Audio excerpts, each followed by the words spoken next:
Galera, a primeira temporada da série do Cavaleiro dos Sete Anos foi um definitivo sucesso. E se você já tá com saudades das aventuras do nosso menino Egg com o seu Cavaleiro Andante, pode ficar tranquilo porque a produção da próxima temporada da série tá a todo vapor e deve estrear antes do que você imagina na HBO. No vídeo de hoje eu vou revelar tudo o que sabemos até agora, desde o andamento da produção, novos atores confirmados, previsão da data de estreia e assim também o que podemos esperar da próxima temporada do Cavaleiro dos Sete Anos. Além disso, eu também vou introduzir os novos personagens e o arco dessa história. Primeiro, em um bloco totalmente sem spoilers, apenas com a sinopse oficial, e aí sim depois, em uma segunda parte, eu vou avisar com antecedência, com spoilers completos dos próximos acontecimentos, caso aí você queira saber o que realmente tá por vir nessa próxima season. Antes de tudo, já senta seu dedo like aí embaixo e também considere se inscrever aqui no Voo Dragão. Afinal, como vocês sabem, somos um canal pequeno e a sua inscrição aqui ajuda demais a gente a continuar produzindo vídeos todas as semanas para quem é fã desse universo. Combinado? Então, bora pro vídeo. Diferente aí das últimas temporadas de Game of Thrones e até mesmo House of the Dragon, a série do Cavaleiro dos Sete Anos não deve ter aquele ato gigante, ou seja, aquela pausa chata de 2 anos ou mais entre as temporadas. A ideia da HBO, pessoal, é trazer uma temporada todos os anos, sem esse intervalo entre elas, assim como vimos aí em House. Como muitos de vocês já sabem, essa série adapta os contos do Duncan Egg, e nesse momento nós temos 3 deles publicados, sendo o Cavaleiro Andante, o primeiro deles, que foi adaptado agora na primeira temporada da série, a Espada Juramentada, no qual devemos ver a história adaptada na segunda temporada, e por fim o Cavaleiro Misterioso, que deve ser adaptado na terceira temporada. A ideia da HBO é que a segunda season estreie logo no começo do ano que vem, ou seja, aí no início de 2027, que a terceira temporada, por sua vez, estreie logo depois, em 2028. Se você não sabe, as filmagens da série inclusive já começaram agora no final do último ano, em dezembro de 2025. Tiveram aí uma pequena pausa no Natal e Ano Novo e retornaram no dia 27 de janeiro. Inclusive, galera, no dia 28 de novembro, o nosso Dexter, o ator que fez o nosso pequeno Egg na série, postou um vídeo no seu Instagram raspando a cabeça, novamente aí pra viver o personagem. A princípio, pessoal, fora esses 3 contos que eu falei anteriormente, nós não teríamos mais histórias publicadas além disso, ou seja, novos contos. Aliás, abrindo um parênteses aqui bem rápido para vocês, isso é algo que as pessoas me perguntam muito aqui no canal. De onde é que eu tiro as histórias para produzir e pesquisar os vídeos aqui do Voo Dragão? E bem, galera, a resposta é bem simples.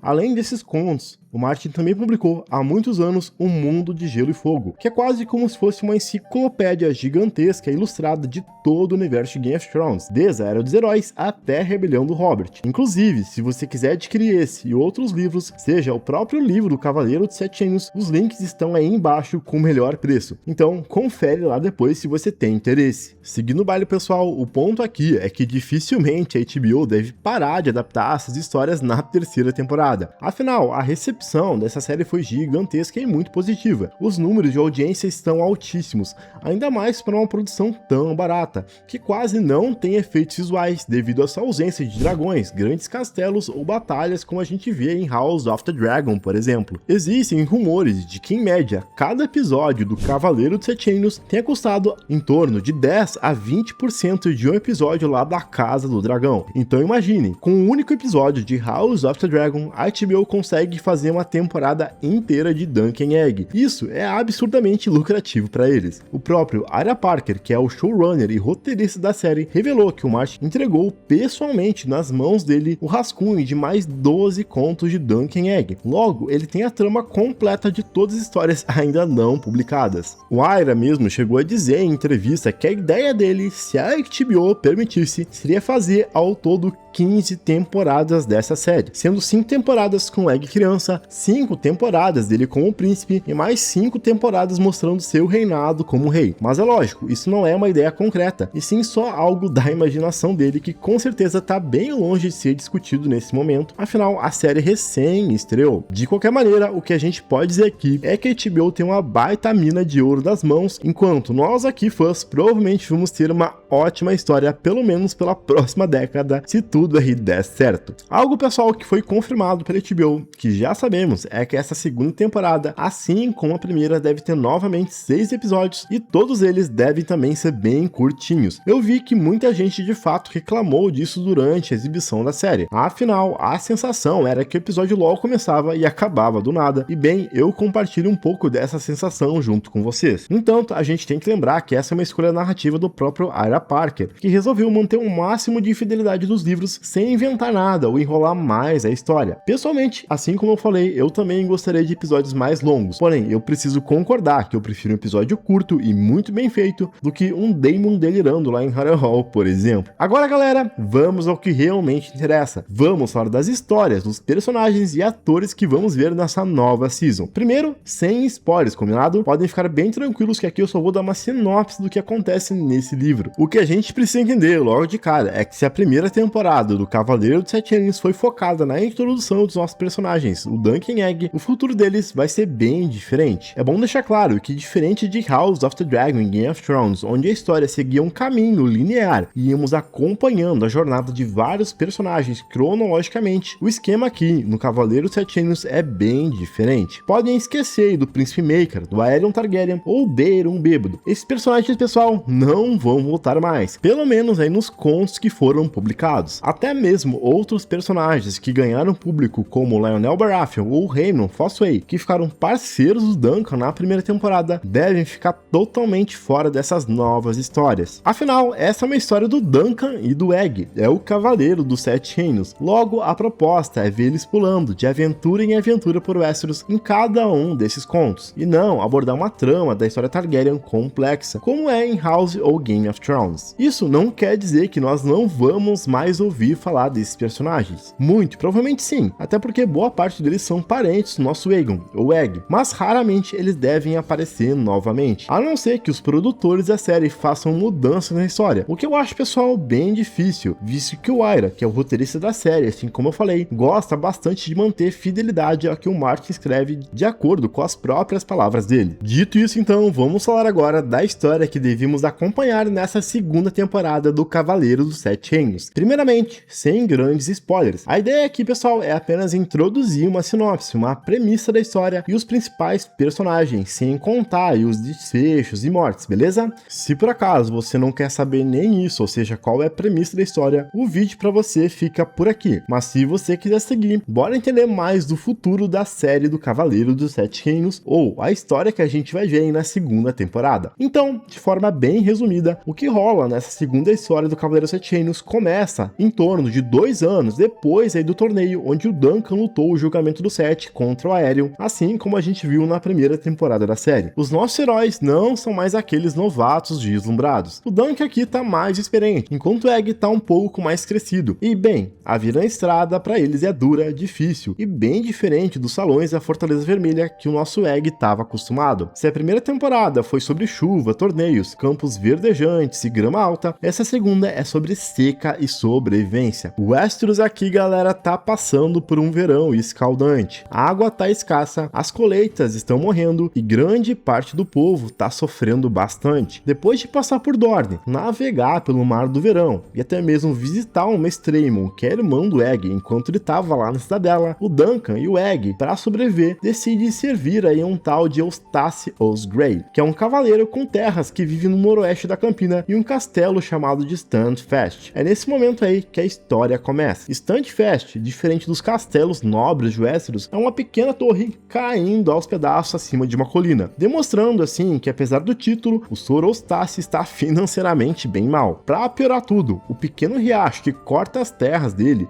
de repente secam e a água que estava baixa definitivamente desaparece. Curioso e preocupado com o sumiço repentino da água, o Duncan resolve subir o rio e investigar. E é aí que ele descobre que não foi o calor ou a natureza que secou o leito. Ele encontra uma represa recém-construída, uma barreira feita propositalmente para desviar toda a água. E quem fez isso? Ninguém menos que a vizinha poderosa e temida da região, a Lady Rowanne Weber, mais conhecida nas redondezas como Viúva Vermelha de Fosso Gelado. E é aqui, galera, que o contraste é brutal. Diferente do pobre Sr. Eustace e a sua torre caindo aos pedaços, a Lady Weber vive num castelo de verdade, com muralhas altas, fossos profundos, dezenas de soldados bem armados e bem, muita água. Nesse ponto, vemos onde mora todo o drama dessa nova temporada. De um lado, nós temos um velho orgulhoso que se apega ao passado e de outro, uma lady implacável, que dizem ser uma bruxa que enterrou 4 maridos. E no meio desse fogo cruzado, o nosso Duncan, que só queria garantir um teto e um prato de comida, acaba sendo arrastado por uma disputa territorial que está prestes a virar um banho de sangue. No elenco principal, o nosso Peter Claffey e Dexter Sorensen voltam aí como Duncan Egg. Já a atriz Lucy Bonton foi cotada para viver a Lady Rowan Weber, a nossa Viúva Vermelha. Quanto ao papel do Sir Eustace, apenas rumores circulam dentro de alguns nomes que já foram confirmados na série. Dentre eles estão os atores Stephen Hartley e Craig Parkinson, que podem viver tanto o Sir Eustace quanto o Cavaleiro Bennis, o escudo marrom. O Bennis é um cavaleiro andante também, assim como o Duncan, que também serve o Sir Eustace, mas diferente do nosso protagonista, tem uma moral suja e pervertida, muitas vezes corrompendo com que o Duncan acredita ser correto aí para um cavaleiro. O ponto aqui, galera, é que de fato, diferente da primeira temporada, que nos trouxe um torneio, príncipes Targaryens e grandes casas, a história aqui da segunda temporada deve ser ainda mais íntima e de menor escala que a primeira. O cerne dessa nova season deve ser o amadurecimento. Duncan se questiona aqui sobre o preço da honra, enquanto o nosso menino Egg está descobrindo que o mundo real não é um conto de fadas, mas um lugar de sobrevivência onde heróis e vilões se misturam. No entanto, pessoal, a gente tem que dizer aqui, isso não impede em nada da HBO entregar para nós uma história fantástica. Afinal, foram nesses pequenos momentos que, pelo menos para mim, a primeira temporada e do Cavaleiro dos Sete Anos realmente brilhou. Mas se engana muito aí quem acha que essa história não vai ter nada de ação, lutas ou sangue. Afinal, estamos aqui quase que em um cenário de velho oeste medieval, longe aí de grandes lords e reis, onde tudo, literalmente tudo, pode acontecer. E olha, vai. E agora sim, atenção total aqui. A partir desse momento do vídeo, eu vou contar exatamente o que acontece no livro, ou seja, a história que a gente deve ver na próxima temporada. Se você quer assistir a série sem saber de nada, esse é o momento aí para você fechar o nosso vídeo, beleza? De forma geral, o que faz essa história tão genial, galera, no final das contas, não é disputa pela água, mas sim a traição. Lembra que eu falei aí que o Duncan e o Egg estão defendendo um pobre Sir Eustace contra uma malvada Viúva Vermelha? Pois é, no meio dessa season acontece um plot twist que vira a cabeça do Egg do avesso. A gente descobre que o Sir Eustace, esse velhinho que parecia fofo, inocente e simpático, na verdade foi um traidor. Anos atrás, ele lutou ao lado do Daemon Blackfyre na primeira rebelião, contra a casa Targaryen e contra o próprio pai do Egg. Enquanto isso, a nossa vilã, a Lady Rowan,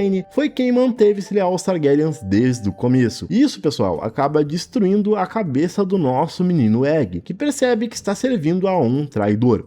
Por outro lado, o Duncan tá preso pelo juramento, não pode abandonar o seu posto. Mas antes de tudo explodir, tem um detalhe que deixa o final ainda mais doloroso: a química que rola entre o Duncan e a Lady Rowan. Durante a história, a relação deles vai de ódio a uma atração fortíssima.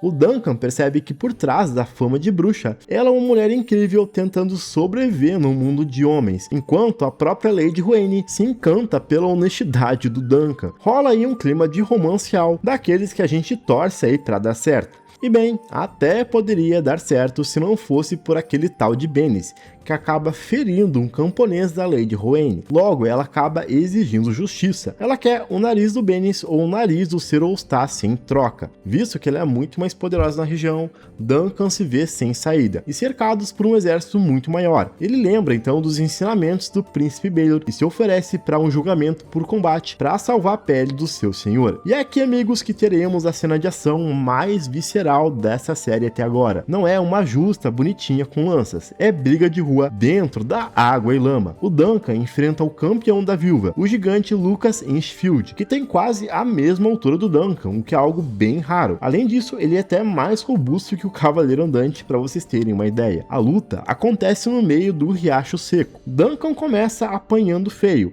quase morre afogado na lama. Ele acaba perdendo todos os seus sentidos, ficando zonzo, e no final só vence na base da pura força bruta e no instinto de sobrevivência. A afogando o adversário com as próprias mãos. É algo sujo, feio e desesperador. Eu mal posso imaginar como é que a HBO e os roteiristas e produtores da série vão adaptar essas cenas nas telas. Acontece, galera, que mesmo com a vitória do Duncan, a atração é evidente entre ele e a viúva, e a política de Westeros fala mais alto. Acaba sendo revelado que a Lady Rowena tinha um prazo fatal no testamento do pai, que era mais ou menos assim: se ela não se casasse novamente até aquele dia exato, ela perderia todas suas terras. Como Duncan eliminou o primo dela na luta, Rowena toma uma decisão pragmática para não perder o seu castelo. Ela acaba se casando com o próprio Sir Eustace. Isso mesmo, ela se une ao velho inimigo para cumprir a burocracia do testamento e selar a paz definitiva na região. Dessa forma, pessoal, o nosso Cavaleiro Andante novamente salva o dia, mas fica sobrando na equação. A Rowena chega a pedir para ele ficar, mas o orgulho de Duncan fala bem mais alto. Ele se recusa a servir um homem sem honra como seu Eustace, ou ver uma mulher que ele deseja casada com outro. No fim das contas, ele parte sozinho na estrada. Bem, sozinho não, com o nosso Egg, levando apenas uma trança no cabelo ruivo da Rowena como lembrança e a lição amarga de que, em Westeros, o herói quase nunca fica com a garota no final. Lembrando, galera, que isso foi um resumo do resumo. É uma história com muito mais tramas, personagens que certamente vai render uma baita temporada em 2027 nas telas da HBO. No final das contas, galera, o que eu posso dizer pra vocês é que a HBO definitivamente não tá de brincadeira. Com as filmagens a todo vapor e sem aquele ato chato de anos, essa nova temporada tem tudo pra provar que o Westeros vive e muito bem sem os dragões. E pode colar comigo aqui no Voo Dragão, porque eu vou cobrir cada detalhe. Já tem um vídeo explicando os personagens aqui no canal e vou trazer cada vazamento e notícia dessa produção. E claro, tudo também sobre a terceira temporada de House of the Dragon, que estreia em junho desse ano. Então já sabe, deixa o like no vídeo e também a sua inscrição aqui no canal. E não esquece de conferir outros vídeos fantásticos desse universo. Por hoje é isso, pessoal. Até o próximo vídeo. Valeu e fui!